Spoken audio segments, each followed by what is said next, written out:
This is the Speak For Yourself podcast featuring the best of Colin Cowherd and Jason Whitlock. I'm your host, Jason McIntyre. Cowherd thinks Russell Westbrook lost the MVP last night, and you won't guess to who. Whitlock thinks Curry reminded everyone who he is, and that's a two-time MVP. We also talk about Steve Alford and debate whether or not UCLA or Indiana makes the most sense for him.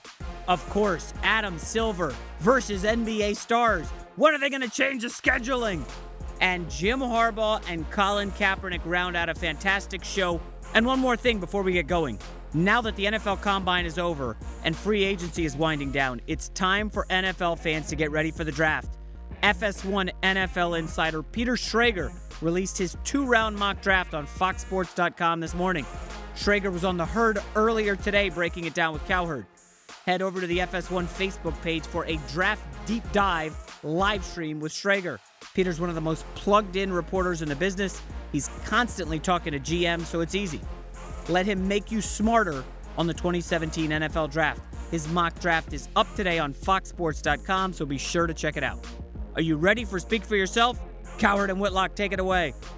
Let's start in Oklahoma City, where the old Steph Curry showed up last night, dropping 7 threes en route to yet another blowout of the Thunder. After a flurry of criticism over his recent struggles, Curry played with a chip on his shoulder and even got into it with the Thunder. Colin, were you impressed by the fiery Steph Curry last night? You mean Steph Curry hit threes? I'd never seen that before. Well, here's what's funny. Got a little shoving match? Curry's become the Warriors. You just give me the stat sheet. I'm going to look at one thing. I'll tell you if they win and lose. In their wins this year, they shoot 41% in threes. In their losses, they shoot 26%. They are a one-punch fighter. By the way, their last six losses, they've shot 24% from threes. I don't even need the stat sheet. I don't need Curry's numbers. Give me that number, and I'll tell you what the Warriors did. Was that the case even with Durant? No, because I think Durant adds a dexterity. I think he adds length. I think he's a better defensive player. I think he added a confidence.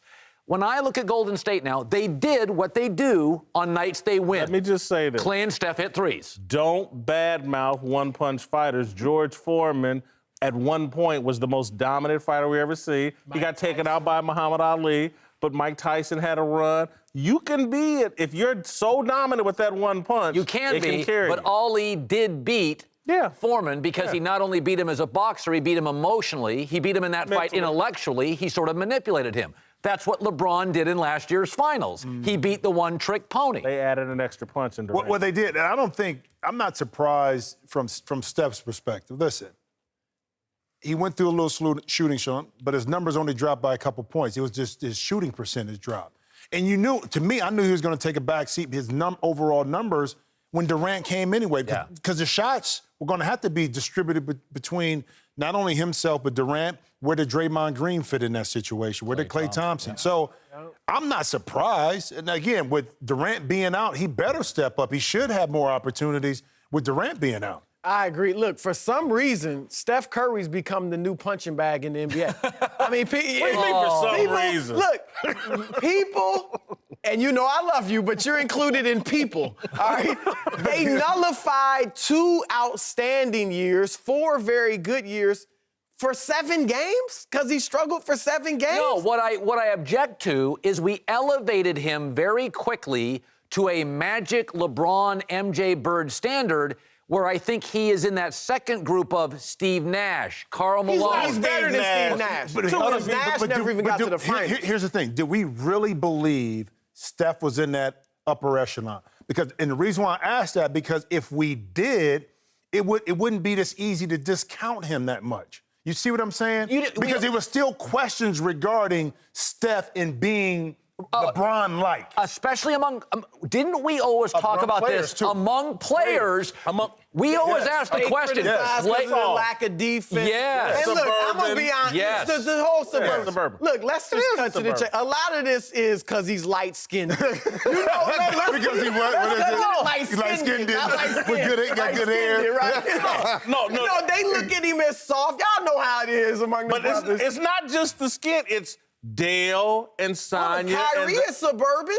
You know, Kyrie is from the suburbs. Yeah, but he got a different flow His to him. game's not suburban. He looks different. That's what I'm saying. He looks different. It's got the melanin in him. Steph Curry, even when he was great, we did this show last year. The Russells, the Durants, the LeBrons were strangely unintimidated by him. Exactly. He has no physical component to his game. He is Dirk, and Dirk's never going to be Duncan or Barkley because he doesn't have a physical component. If Durant, I'm with Jimmy. I knew his numbers would drop. They have to when you added Kevin Durant.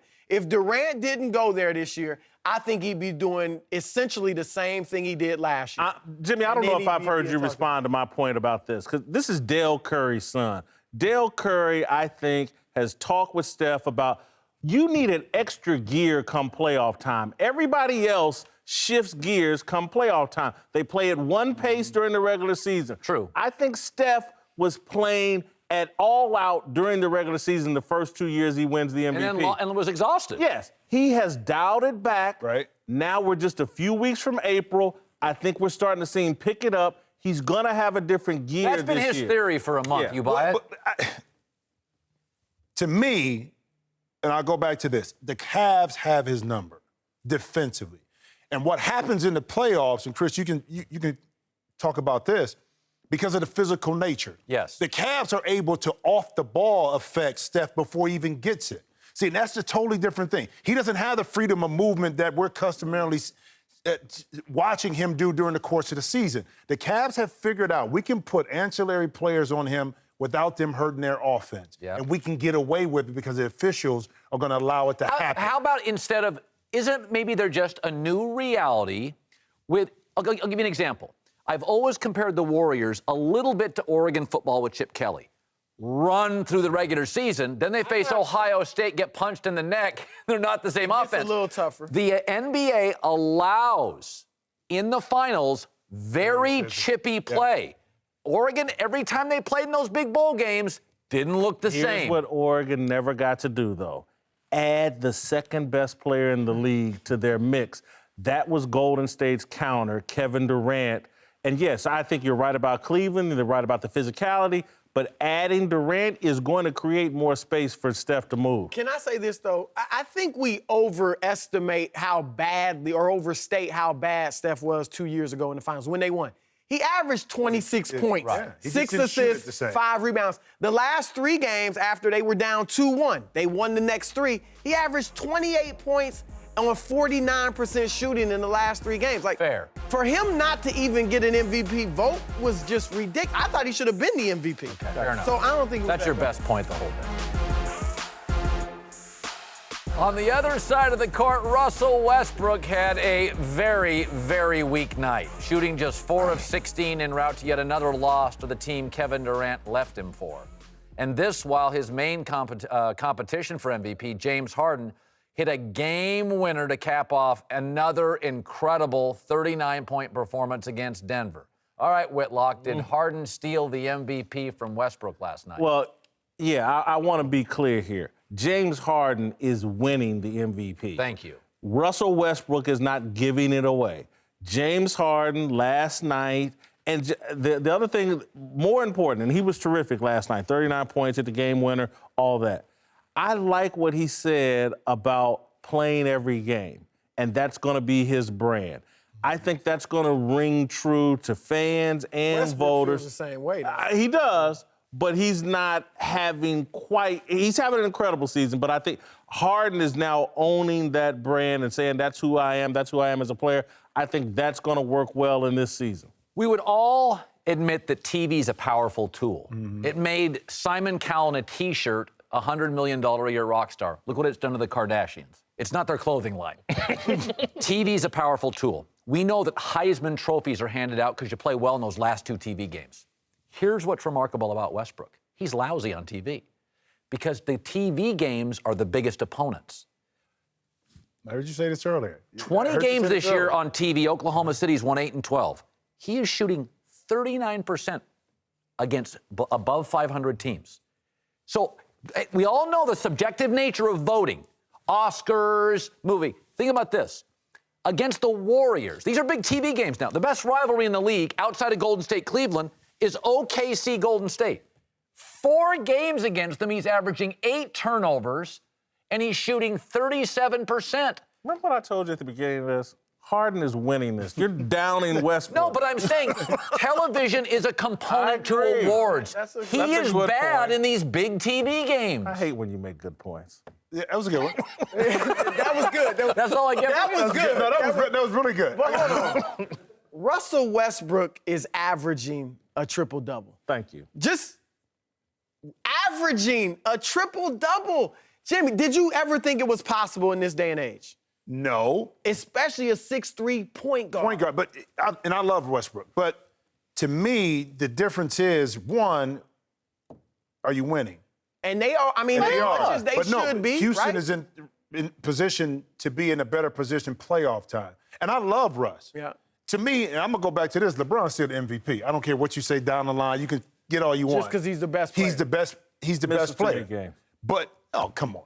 I think their team is underachieving. To your point about Houston, I think Cleveland's underachieving. The problem is when you start to evaluate Russell Westbrook, you look at, and again, the big games are against better teams. Yeah. So when they're against better teams, OKC is getting outmatched on those national games. But hold on, so he's trying to do too much. He's overshooting. He may be trying to do too much. Look, they've beaten every single elite team or very good team in the league except Golden State. They've beaten Houston, Cleveland, San Antonio. Okay. They've beaten Utah three times. Toronto, they've beaten Boston, they've beaten twice. Like, they're playing well. 39%. Okay, this is the MVP.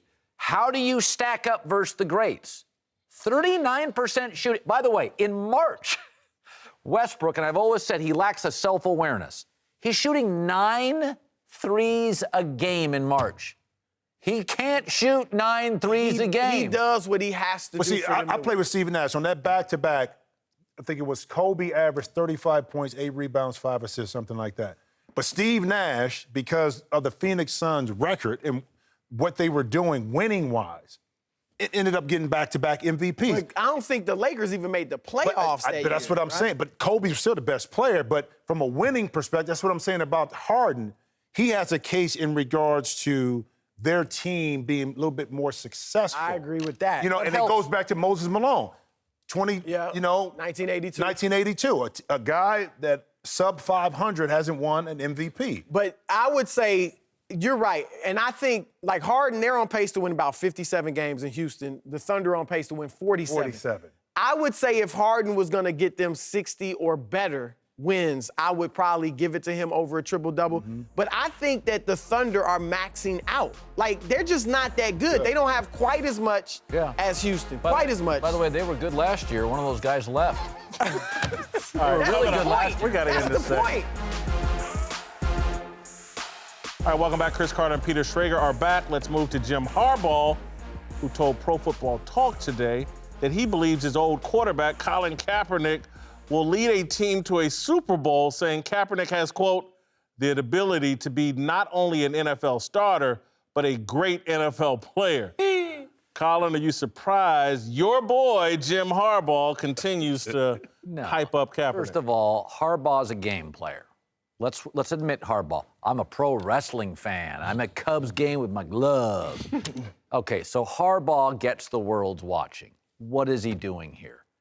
By saying Kaepernick's great, it makes his old owner look like an idiot. Mm-hmm. General manager. It makes, how can you not win with Kaepernick? He's the greatest player in the world. Harbaugh has been manipulating the college football media for 3 years. He's just making his bosses look like jerks. 100% agree with that. There's a couple little extra elements here, though. Harbaugh, high school football in Palo Alto. Yeah. That's Northern California. Junior high in Ann Arbor, Michigan. Goes back to Ann Arbor, Michigan and plays football. Ann Arbor, Michigan is about as liberal as they come. They can move that straight to San Francisco. Coached the 49ers, coached Stanford. He's from that little left-wing pocket of the world that loves Colin Kaepernick. Hillary Clinton supporter, criticizing Trump publicly. This Kaepernick fits the narrative that Jim Harbaugh believes in. And it's a dig at Jed York, which I think is what we would also allude to. Who he hates. Who there's obvious just contempt and really dislike there. To me, though, the Kaepernick storyline as a whole with the whole, why is he not being signed? And everyone's equating it. Look, the Jets signed Josh McCown. How could Kaepernick be unsigned? Jay Cutler's sitting on the street right now. Jay Cutler went to the NFC Championship and played in the NFL for 10 years as a starting quarterback. Ryan Fitzpatrick started last year. Case Keenum. Everyone wants to point to Kaepernick, but the quarterback market right now, it doesn't all have to be about politics. It doesn't necessarily have to be the reason why is this and that. There's just not a market for him right now. And come August, there might be. And when someone gets injured in week 2, there might be. But this rush for Kaepernick and everyone finding a million reasons why he's not with the team, they went 2-14 last year. It's not like you got the Lombardi Trophy winner here. Yeah, I'm going to do Harbaugh a favor. I'm going to call the NCAA. And I'm going to see if they can get a special petition to let Colin Kaepernick go back to college, and Harbaugh can coach him up, and he can play for Michigan, and Ohio State going to stomp a mud hole in him. That's what I think about Colin Kaepernick as a quarterback. He can go back to Michigan. They play Ohio State again next year. We can't wait, Coach. You can coach him up another. We give him a 3-year deal in college. Let him go back. To Peter's point and to Chris's point, I think in the last season and a half. He's 4-20. Thank you. That doesn't get you contracts. And the knock is always, well, he hadn't had a lot of players around him. I equated him to Tebow today. And we've seen this with a lot of players. You get a couple-year run, and all of a sudden the league, like the Wildcat, gets a little tape on you. Yeah, they figure you out. And they figure you out, and that's why there's about 4 guys in the world that can play quarterback at the NFL level. Breeze, Russell, Luck, Brady. About 5 guys in the world now that play at Phillip Rivers. He can't even win. So when you're a marginal quarterback talent with Tebow mechanical issues, or Kaepernick still throws a 98-mile-an-hour heater on a screen pass, the league figures you out. And by the way, it's much easier as a GM to sell to your owner. Mitch Trubisky's the next great one. Right. Because if you go back to that Kaepernick sales job, the owner's like, maybe I need a new GM. And also, Harbaugh's got one of the best jobs in America, pro or college. Concentrate on your team. Like, what do you let San Francisco go? You're one of the great universities, University of Michigan. You got enough work to do trying to recruit and trying to make that team and work on your quarterbacks on that team. You got a pretty good quarterback on that team coming back. I do think he has a bit of an affinity for Kaepernick personally. Yes. He took a big chance. Remember, they ran Alex Smith to play Kaepernick, and so Alex Smith is still leading an NFL team that's trying to get to the Super Bowl, and Kaepernick, and so you could argue Jim Harbaugh may have made a mistake, and so he's just trying to justify his own narrative. He made the call with Kaepernick over Alex Smith. Hasn't worked out, looks a little silly. If Kaepernick was a franchise quarterback and he could win multiple Super Bowls, I don't care what the owner or the general manager do, he would still be coaching with the 49ers. Damn, you made a hell of a point there. Well, we all worried that Kaepernick, Whoa! like Kaepernick, it's like, was he hurting the ratings? That was out there, right? Yep. And then the Trump election was decided and the ratings popped back up, and it looks like Kaepernick really wasn't hurting the ratings. So in the end, this league is driven more than any league in this world by green. If you win games. Yeah, there was a lot of bad football early in the season. A lot of bad offensive lines, a lot of bad continuity. And San Francisco is not a brand of football that even the hardcore football fans were not attracted to in the last 2 years. And I bring it back to, I hate to keep on bringing Jay Cutler, but where's the great firestorm? Why is Jay Cutler not employed? Why is no one hiring? Jay Cutler has been a first-round pick. 208 career TD passes. So where's the outrage for why Cutler's not on a team? Man, Cutler can go to Michigan, too. They can have them. They can be 1-2. He can play the first half. Cap can play the second. I think his Harbaugh point being in 49 is better than any points you made. Oh, come on now. He just won. Mic drop. That's just your opinion. That's how we do's it. All right, welcome back, Jim Jackson. 14-year NBA veteran is back. Now the founder of thebiglead.com, Jason McIntyre. Let's move to college hoops. These two guys know their stuff. UCLA head coach Steve Alford hasn't denied rumors that Indiana offered him its head coaching job after firing, I thought, a pretty capable guy, Tom Crean, last week. Now, Alford has ridden Lonzo Ball to big success this year, and the other two Ball brothers will both be coming to UCLA over the next couple of years, though not as talented. Whitlock, would it be a mistake for Alford to leave the Ball dynasty? Oh, God. I didn't write that, but it made me laugh. Listen, yeah, I actually think it would be because I think this is a Final Four team. I really like UCLA. I love Lonzo Ball. And I think the baby Ball, LaMelo, I think is his name, when he gets there, he's not going to be as good as this kid, but I think he'll be a great player. And then the older brother, I think he's got things rolling here at UCLA, but more than anything, I'm from Indiana, followed the Indiana basketball program my entire life. This program is completely different. Steve Alford, I know his ego is probably telling him, I'll go back and I'll make it the way it was. It ain't coming back. You don't think so? Butler basketball is now a national power. It never was when Bob Knight was there. They got a recruit coming into Butler next year that has no business going to Butler. Big-time recruit, should be at Indiana, Purdue. He wants to be the next Gordon Purdue's Hayward. also real good. Purdue, Matt Painter has things established.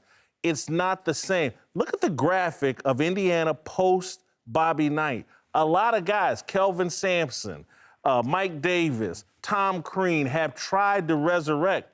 It's not coming back. They got one Final Four appearance. Could you make the argument that Indiana basketball, and I'm not making it, is Kansas State football, that if you take out Bill Snyder, nobody's ever won there? No. Branch McCray, they won before Bob Knight. Okay, so it's been a great program. Okay, so my bad on that. Yeah. But I would still say Indiana. I'm a believer in this. It's fun to work at places where you matter. Ben Howland went to 3 straight Final Fours, could have walked through Costco across the street and nobody knew who he was. UCLA basketball, we're in a town with 31 music venues, the beach, the mountains, 8 pro teams. At Indiana, man, you matter a lot. That's a real thing, man. Like it's fun to work. I love football. You love football. We work at Fox. It was built by the Simpsons in the NFL. Like Indiana basketball means everything in about a 2-3 state radius. But I do think it's more pressure, though, for Steve Alford to go back and be the heck, because the expectations of that fan base is that you're going to win every year, especially when you have talent. I think what hurt Tom Crean is that Sweet 16 team with Oladipo when they didn't make it and they got beat. To me, with Alford, he was almost 1 foot out the door at UCLA. Oh, yeah. Then the ball. He was apologizing in the paper. Exactly. So, to me, the better fit, and I said this earlier, would be Greg Marshall. Kind of outside looking in, what he's been able to build at Wichita State. The pressure that comes with being Steve Alford is tremendous, and I don't think he'll ever get a fair shot. When he gets in there, it'll be la, la, la, they'll love him to death. If you don't get this recruit, if you don't beat Butler, if you don't beat Purdue. So what you're saying is for Alford, he's going to get pressure both places, but it would be way too much in Indiana. Here at UCLA, it's a little bit different. Because of the factors that you stated, a lot of stuff to do, he can get away with certain things. At Indiana, and you know this, they are not going to settle for anything less than getting back into the national championship, especially with Steve Alford. But wouldn't you argue the opposite is also true? Here at UCLA, you said Ben Howland, 3 straight Final Fours a decade ago. Now he has a great year, Alford, and it's like, well, what have you done? Are you going to get to the Final Four? And then you got to deal with LeVar Ball. Did you hear him pop off about his son's high school coach? They lose their first game in 100 games, and he trashes the coach in the media and on the radio. Does Steve Alford want to deal with that? And that's for Indiana. I do. Because Lonzo, his son's that good, and the baby one might be close to that. I would deal with it. But remember, at Indiana, you go back. It's like the prodigal son returns. You're following Tom Crean, okay? This is not exactly Bob Knight. This is a guy who couldn't get through the Sweet 16 with 2 lottery picks. Well, I think it's interesting. What's really interesting to me is you don't believe, you think, so what you're telling me is that, because I see Indiana as empirical. They are Kansas. They are Syracuse, they are Kentucky, they are Duke. You don't think you're an Indianapolis native. Butler is a new dynamic that's not going away. They went to back-to-back Final Fours. They got 2 or 3 guys in the NBA now. They're always going to be a factor. They weren't even on the radar when Bob Knight was around. I will say this. If you get the right coach in Indiana because of the talent base and the recruiting base, if you get the right coach, that's why I was talking about Greg Marshall. You get the right person, that program, they'll win games. They're going to win, and they're going to be able to compete. The best recruit in Indiana is going to UCLA. He went to Steve Alford. Tom Crean didn't even want him this year. And also, hey, Michigan State has passed Indiana. Michigan, you could argue, has passed him in the Big Ten. Wisconsin. No, Wisconsin, 2 Final Fours. Welcome back. Chris Broussard and Jim Jackson are back. Let's return to the NBA, where Adam Silver responded to the growing epidemic of healthy players resting for regular season games, sending a memo to owners saying there will be significant penalties for teams that don't provide adequate notice to the league office when marquee players will sit. Colin, do you trust Silver to stand up to star players and fix this problem? Not really, man. It's like your DNA is what it is. I mean, like David Stern, I know people that negotiated against David Stern in meetings. David Stern yelled at people. He was rough. Oh, yeah. He'd call media people, managing editors at the Boston Globe or the New York Times, and yell at them. Adam Silver he's young and friendly and gets along with players, and I don't think his DNA is aggressive. He's a great wingman for David Stern. They were good cop, bad cop. Now there's only a good cop. And if you're running these leagues, if you're running a business, you probably at the top need to be a bad cop and a good cop as the wingman. And then the other thing is that Adam Silver got so much affection from the media because of his political point of view. And again, in the position that he's in, you need a business point of view. Let the politics be with your underlings. You can't, and so I think he's overmatched in the position. Well, he got a lot of love also, too, from the players on it because of Donald Sterling. Yes. Mm-hmm. So he came in. I think what happened was, and I was part of the union when I was in the NBA, I think he got some of what David Stern wanted to do, but also he looked at it, how am I going to influence and do things a little bit differently? And his communication skills are a lot better than David's was when it comes to player relations. Yes. David didn't play around. I've been in meetings with David. It was totally different. But he brought the NBA to a certain point.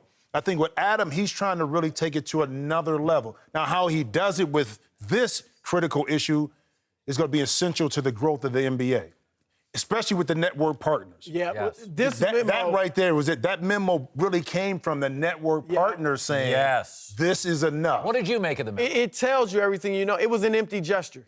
I'm glad he addressed it, but it almost looks like he just did it to show you, yeah, we're going to do something about it. Because he didn't tell the owners, he didn't say don't rest the players.